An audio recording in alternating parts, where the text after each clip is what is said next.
Hello viewers, मैं हूं फ़खर यूसुफज़ई और आप देख रहे हैं डिबेट विद फ़खर। आज की डिबेट में बात बात करेंगे जी20 समिट होने वाला है बाली में और उसके साथ-साथ शी जिनपिंग और जो बाइडेन की मीटिंग की भी खबरें आ रही हैं।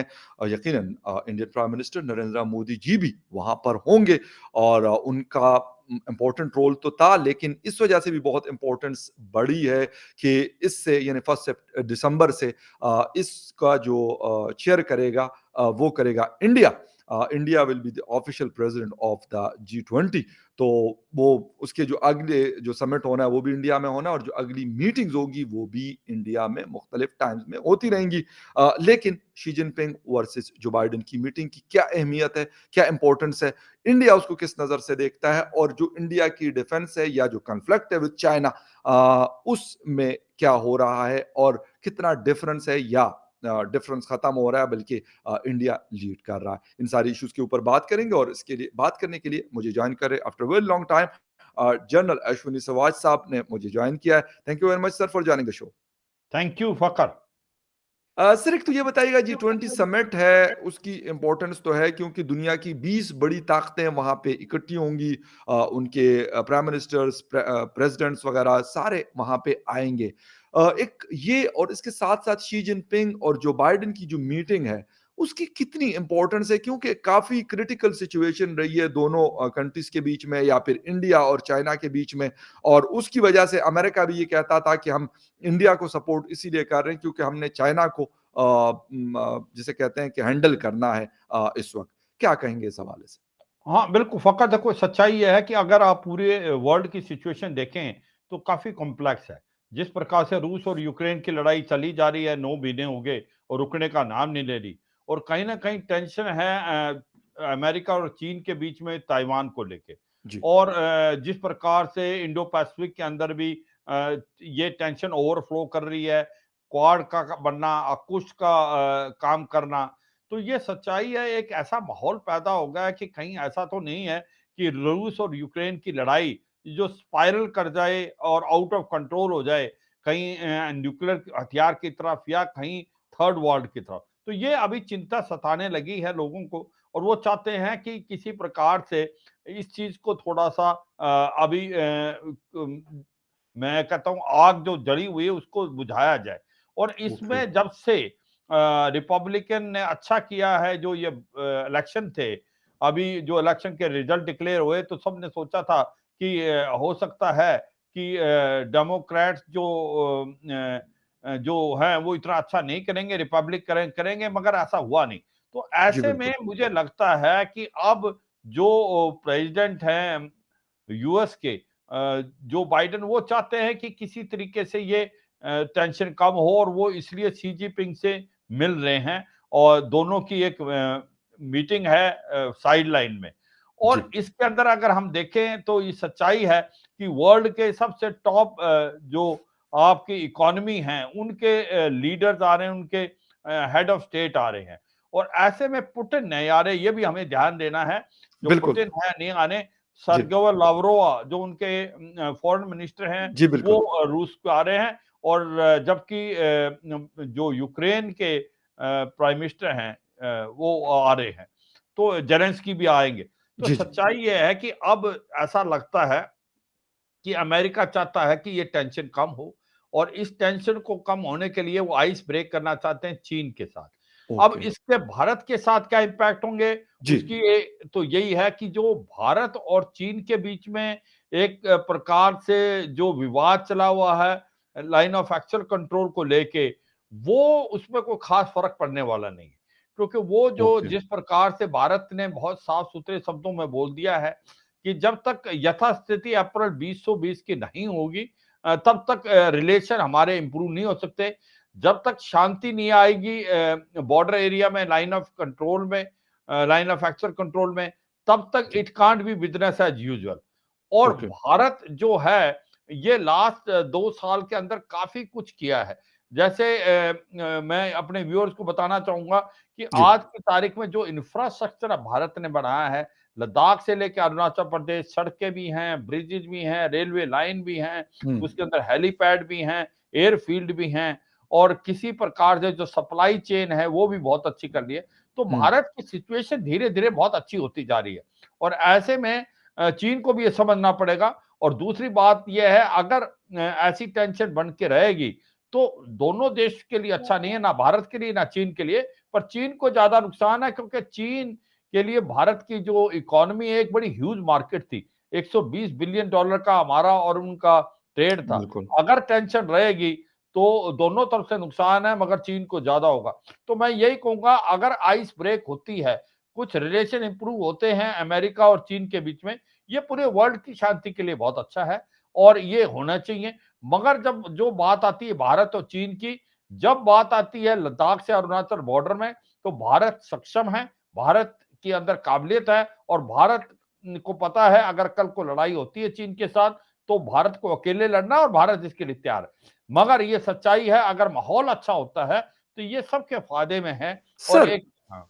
जी, जी। सर एक चीज़ और है मैं ये देख रहा था कि इस वक़्त क्योंकि क्वाड बना और क्वाड का बेसिक मकसद भी कहते हैं कि यही था कि उससे चाइना को किसी तरीके से उनके जी। साथ हालात को कंट्रोल में रखा जाए या उनको थोड़ा-सा जिसे कहते हैं कि साइडलाइन किया जाए। तो इस वक़्त जापान, ऑस्ट्रेलिया और इंडिया लेकिन क्योंकि जापान शायद ज़्यादा करीब नहीं है और ग़ालिबन समंदर के ज़रिए उनका राब्ता है, ऑस्ट्रेलिया उससे भी ज़्यादा दूर है, लेकिन आपका यानी इंडिया और चाइना का बॉर्डर लगता है। तो इंडिया किस कॉन्टेस्ट में देख रहा है इस मीटिंग को? अगर बीच में आइस मेल्टिंग होती है अमेरिका और चाइना के, तो फिर इंडिया क्या करेगा?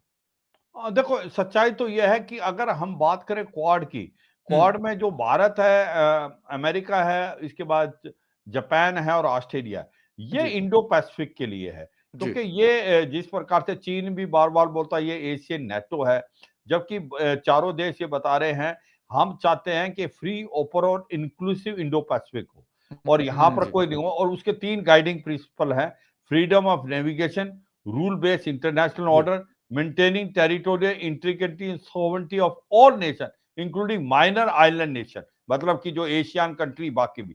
तो ये जी, सारा फोकस है इंडो पैसिफिक में और इंडो पैसिफिक में ये जो दादागिरी है चीन की, जो एक्सर्टिव और एक्सपेनिज्म एटीट्यूड है उसको बंद करना।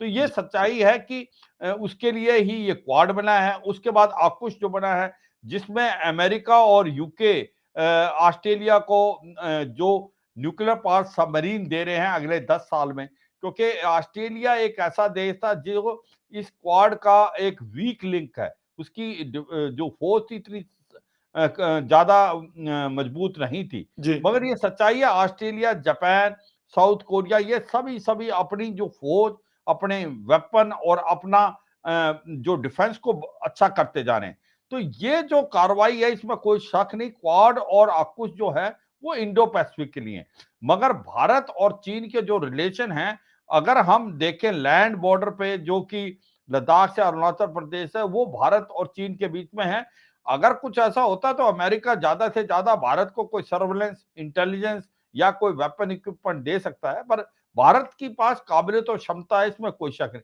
मगर जब बातचीत अगर होती है जो बाइडेन के बीच में और अभी जो सी जिनपिंग के बीच में जी, वो पूरी वर्ल्ड की शांति के लिए अच्छा है क्योंकि एक माहौल पैदा होता जा रहा है कि जो टेंशन है रूस और यूक्रेन के कारण रूस और अमेरिका के बीच में टेंशन है ताइवान को लेके अमेरिका और चीन के बीच में भी बहुत टेंशन थी तो हुँ, ऐसे में एक स्थिति बड़ी खराब होगी आज की तारीख में आप देखें इन्फ्लेशन रेट पूरे वर्ल्ड का डबल बिल्कुल, फिगर में है जी, जीडीपी 3 से 4% पूरे वर्ल्ड की गिर गई है आज की तारीख में ऑयल जो है वो क्रमशः में 120 डॉलर पर बैरल से ज्यादा ऊपर चला गया है उसके बाद हो क्या रहा है कि फूड फ्यूल की आपकी कमी है आपके पास आज की तारीख में 43% जो पूरा वर्ल्ड है उसके अंदर आपको बेसिक जो फूड है वो नहीं है व्हीट या राइस उसके अंदर फ्यूल की कीमत डबल है और ऐसे में चाहे सनफ्लावर है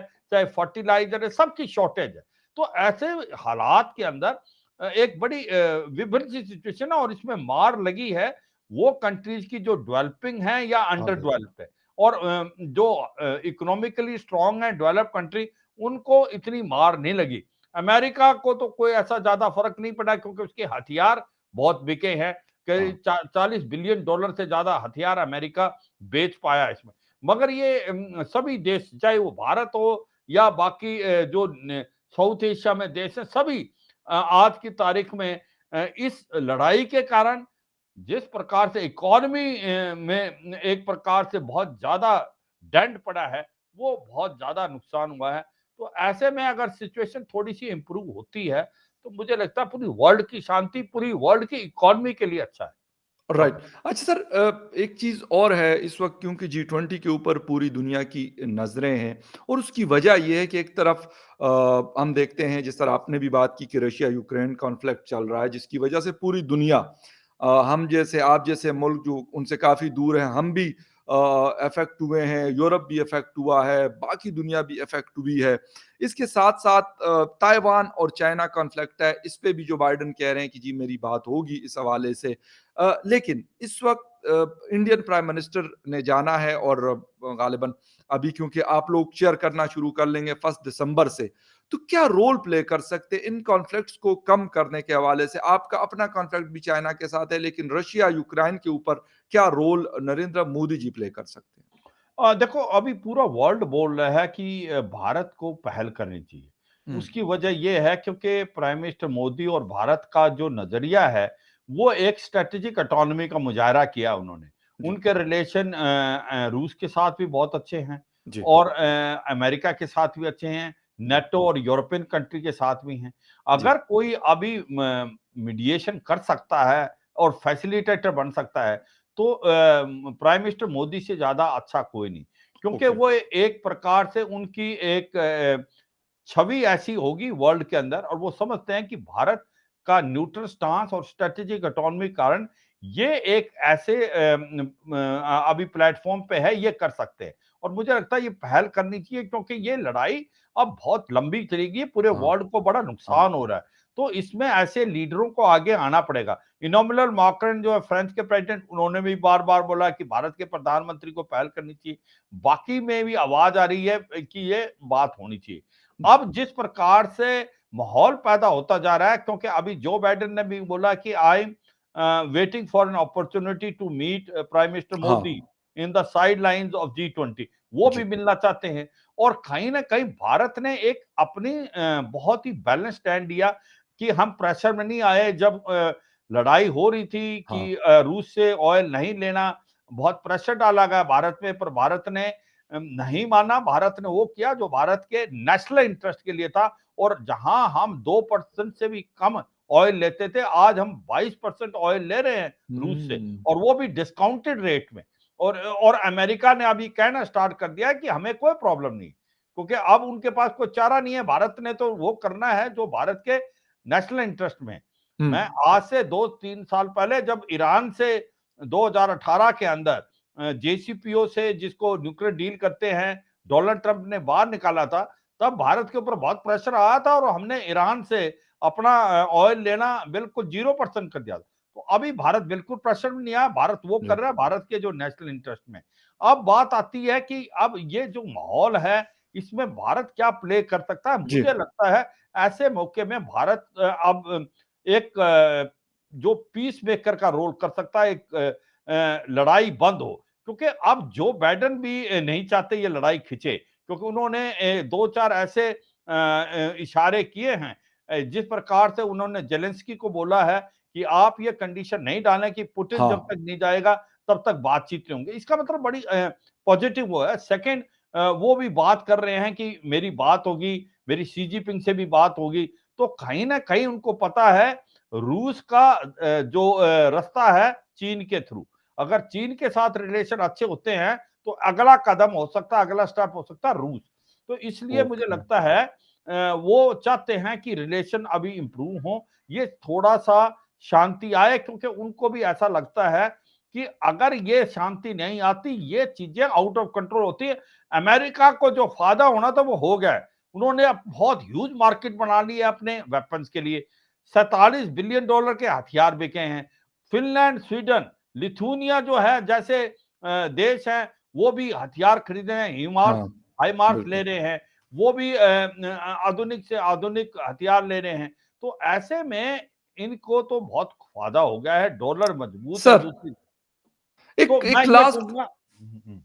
जी, जी। सर, एक लास्ट क्वेश्चन और वो ये है, आपने बिल्कुल सही बात की कि इन सारी चीज़ों का अगर एट द एंड फ़ायदा हमें नज़र आ रहा तो अमेरिका ने उठाया, 40 बिलियन या 47 बिलियन डॉलर का वेपन बेचा उन्होंने, पूरी दुनिया को सेल किया।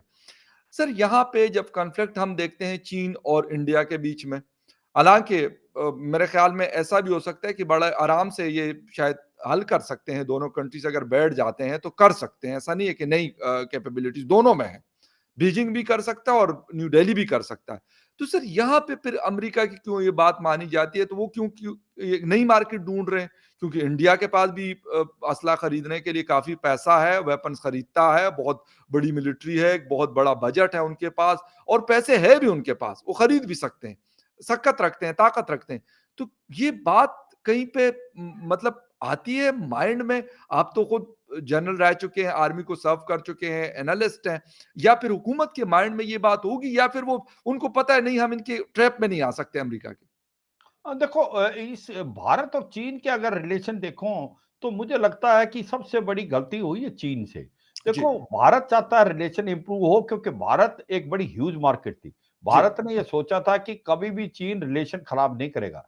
पहले हाँ, डोकलम हुआ, डोकलम में 2018 में जब ये हुआ तभी ऐसा लगा कि भई चीन ने ऐसा किया तो इसका मतलब चीन कुछ और भी कर सकता है। ओके, जब ये 2020 में अप्रैल मई में 3 डिवीजन लेके लद्दाख में आ गया तब इसका मतलब ये साफ-सुथरे शब्दों में आ गया चीन किसी हद तक जा सकता है। और ऐसे को मद्देनज़र रखते हुए भारत ने अभी पूरी तैयारी कर ली। भारत ने मिरर इमेज डिप्लॉयमेंट की।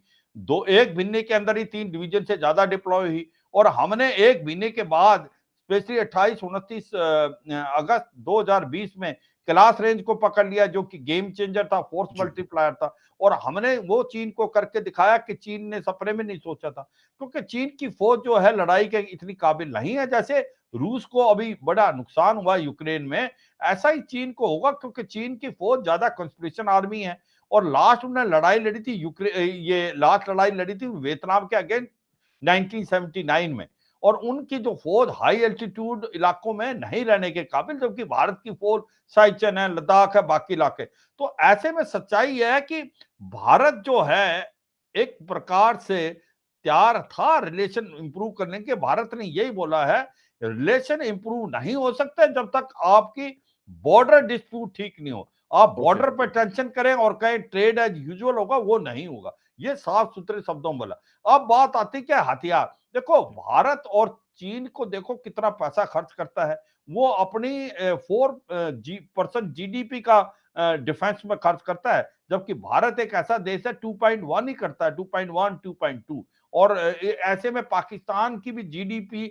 ऑलमोस्ट अबाउट 4% के करीब वो भी करता है। जी, मतलब ये है कि भारत जो है बदलाव क्या आया भारत में, भारत अब बाहर से हथियार नहीं खरीद रहा। भारत अपने अंदर हथियार बना रहा है। प्राइम मिनिस्टर मोदी जो हैं जब से आए हैं, तो ये हमारा अभी इम्पैक्ट है मेक इन इंडिया और आत्मनिर्भर Bharat. Make in India for world. इसका मतलब जब हम हथियार 50 से 60% रूस से खरीदते थे, कुछ हम खरीदते इज़राइल से, फ्रांस से, अमेरिका से। अब उसके अंदर कम से कम 40% ड्रॉप आ गया है। भारत ओके, हथियार खुद बनाने लगा है और ये अगले 10 साल में हम जो है 2025 तक $25 बिलियन एक्सपोर्ट कर पाएँगे। हमारे जिस प्रकार से हथियार है लाइट कॉम्बैट एयरक्राफ्ट तेजस मार्क 1 अल्फा, उसके बाद लाइट कॉम्बैट हेप्टर है पराचन वो रिसीव कर हमारी जो ब्रह्मोस जी, जी। एक प्रकार से मिसाइल है, आकाश मिसाइल है, सबमरीन्स हैं, हमारे शिप हैं, हमारा एयरक्राफ्ट कैरियर भारत ने खुद बनाया है हाँ, आईएनएस बिल्कुल। विक्रांत। तो ये एक बहुत बदलाव आया भारत में, भारत की जो डिपेंडेंसी दूसरे देशों से बिल्कुल कम होती जाएगी राइट, और आने वाले तो मतलब मैं ये कहूँगा कि भारत जो है रु चीन के साथ रिलेशन अच्छे करना चाहता है, हुँ, चीन भी भारत के साथ रिलेशन अच्छा करना चाहता है। हुँ, ट्रेड के मामले में वो कहता है कि बॉर्डर डिस्प्यूट को हम बाद में रिज़ॉल्व करेंगे। ऑलराइट, भारत ने ये साफ-सुथरे शब्दों में कहा, जब तक बॉर्डर पे शांति नहीं आएगी, it can't B business as usual. आपको राइट, यथास्थिति अप्रैल 2020 की करनी पड़ेगी, नहीं तो ये सिचुएशन नहीं होगी और हमने ओके, कम से कम 400 आइटम नेगेटिव लिस्ट पे डाल दिए हैं कि ये आइटम हम नहीं लेंगे चीन से, तो बिल्कुल। धीरे-धीरे हमारा डिपेंडेंस चीन से कम हो रहा है। कुछ लोग बोलते हैं कि साहब आप बोलते तो हैं पर आपका ट्रेड तो बड़ा है, $100 बिलियन से। वो इसलिए है कि हम डब्ल्यूएचओ के मेंबर हैं, वो भी हैं। जो चीज़ें हमने पहले कॉन्ट्रैक्ट की हुई हैं, वो एकदम नहीं हो सकती। मगर आने वाले समय में आप देखेंगे कि भारत और चीन के ट्रेड में ड्रॉप आएगा अनटिल अनलेस चीन अपना जो सिस्टम बदलेगा। अगर हमारी ओके, टेंशन बॉर्डर पे रहेगी, तो वाक़ई भारत जो है, उसका जो ट्रेड चीन से कम होगा, बल्कि दूसरे देशों से बढ़ता जाएगा। मुझे ओके, लगता है भारत जो है काबिल है, सक्षम है चीन को करने के लिए, चीन को भी ये समझना चाहिए। पर सच्चाई ये है, अगर भारत और चीन के रिलेशन अच्छे होते हैं, तो एक शांति का माहौल पैदा होगा जी। और वो ज़रूरत है। भारत और चीन और अमेरिका के भी रिलेशन अच्छे होते हैं हुँ, और कहीं अमेरिका और रूस के भी होते हैं, वो बहुत ज़रूरी है, क्योंकि ओके, ये लड़ाई लंबी खिंच गई है और ये स्पाइरल आउट ऑफ कंट्रोल हो सकती है रशिया-यूक्रेन वॉर। तो बिल्कुल इसलिए बातचीत हो, कोई इसका समझौते करके कोई ना कोई इसका रिज़ल्ट निकले, ये पूरे वर्ल्ड के लिए बहुत ओके, ज़रूरी है। ओके बिल्कुल सही कहा आपने कि जब तक डिस्प्यूट को प्रॉपर तरीके से सॉर्ट आउट नहीं किया जाएगा, उसका नुकसान दुनिया में क्योंकि ग्लोबल विलेज है दुनिया एक-दूसरे के ऊपर, उसका इम्पैक्ट जो है वो चीन में अगर कुछ हो रहा हो तो उसका इम्पैक्ट पूरे एशिया के ऊपर आता है बल्कि पूरे वर्ल्ड के रशिया-यूक्रेन के बीच में जो कुछ हो रहा है, उसका असर हमारे यहाँ भी बल्कि किसी के यहाँ भी महसूस किया जा सकता है। जिन्ना साहब thank you very much for your time and thank you very much viewers for watching debate with Fakhar Yousafzai किसी और डिबेट में फिर मिलेंगे तब तक के लिए take care and bye. Thank you Fakhar, all बहुत द शुक्रिया बेस्ट। साहब, थैंक यू। God bless.